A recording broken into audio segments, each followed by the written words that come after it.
We're making a video on the entire history of England. That's a big task. So let's break it into smaller ones.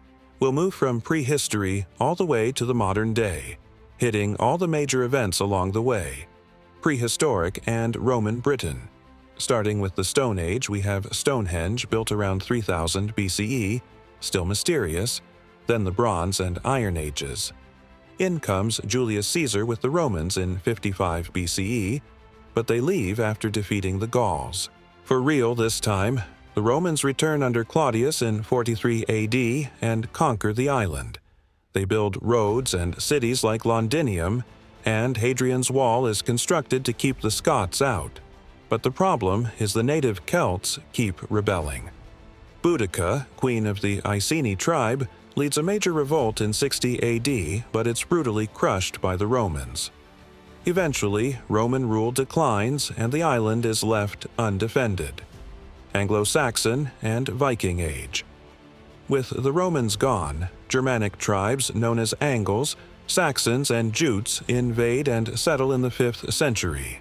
This era is called the Heptarchy, or Rule of Seven, because there are 7 main kingdoms that vie for power. One of them, Wessex, produces Alfred the Great, who beats back the Vikings and establishes a legal system and a navy. But despite Alfred and his successors pushing the Vikings back, the North Sea remains a dangerous place. The Danes establish a kingdom in the north called the Danelaw, where they practice their religion and have self-rule. As the 900s go on, England's kingdoms get larger and wealthier, but there's still no unity. And now it's time for the big one, the Norman conquest of 1066, when William the Conqueror, Duke of Normandy, wins the Battle of Hastings and becomes the King of England. It's a feudal monarchy and the English language has changed forever. There's also a new religion in town.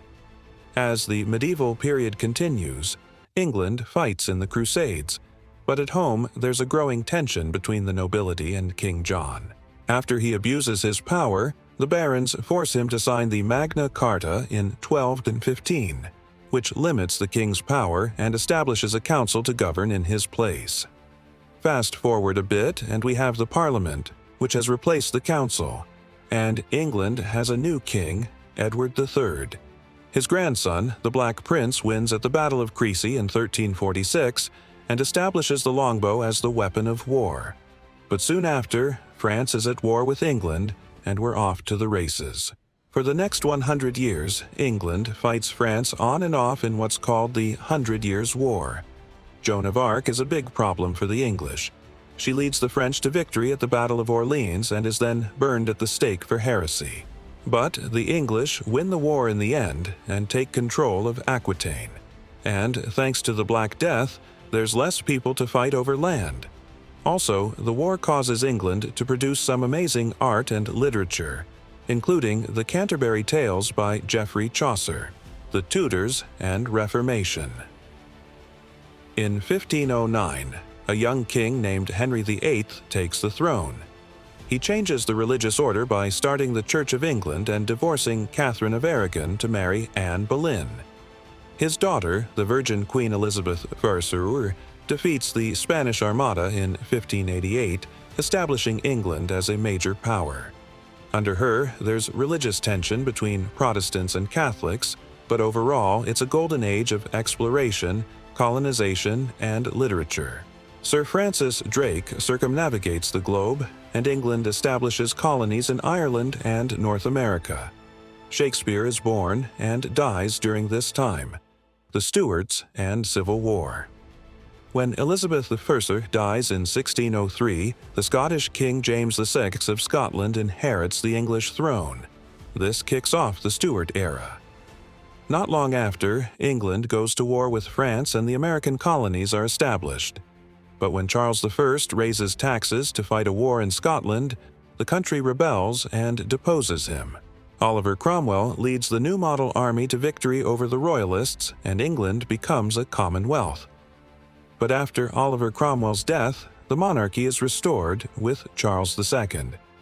There's a brief interruption with the Anglo-Dutch War, but otherwise it's peace and prosperity until 1666, when the Great Fire of London destroys much of the city, but it's rebuilt bigger and better.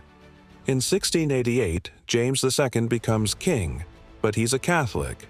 So when he tries to assert his power, the English invite his daughter Mary and her husband, the Prince of Orange, to take the throne. This is called the Glorious Revolution.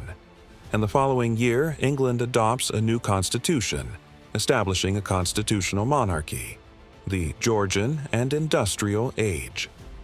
In the early 18th century, Britain becomes an empire.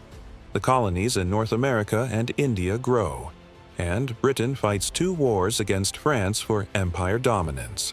The 7 Years' War is a global conflict, and Britain wins. The American colonies declare independence in 1776, but the British Army almost wins the Revolutionary War. And even after the loss of America, the British Empire keeps expanding through colonization and purchases like Alaska from Russia. In the late 18th and early 19th centuries, Britain leads the Industrial Revolution. Cities grow, factories open, and people invent incredible things like the steam engine and the power loom.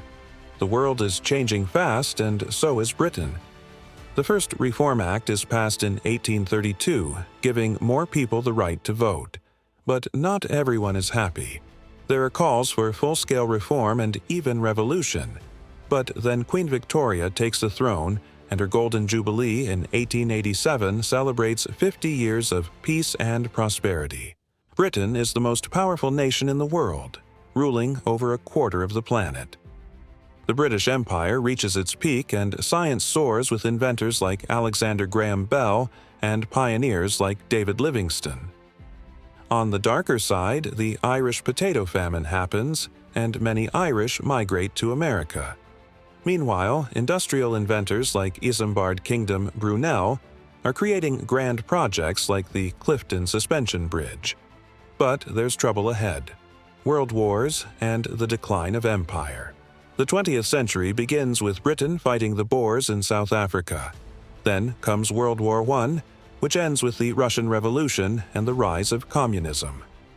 The Irish get their independence from Britain in 1922, and in 1939, Britain and Ireland are at war again during the Second World War.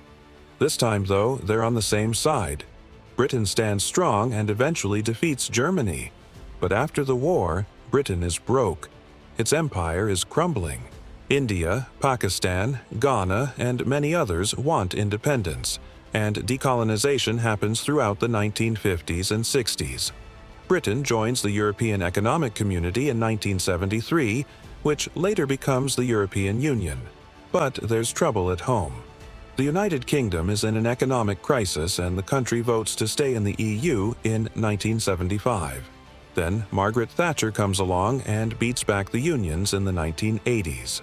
The Cold War with Russia dominates the latter half of the 20th century, and in 1997, Tony Blair wins the first of 3 elections. His government nationalizes the health service and introduces university tuition fees. Modern Britain. As we head into the 21st century, the debates rage on: Europe, the economy, healthcare, education, and the role of the royal family.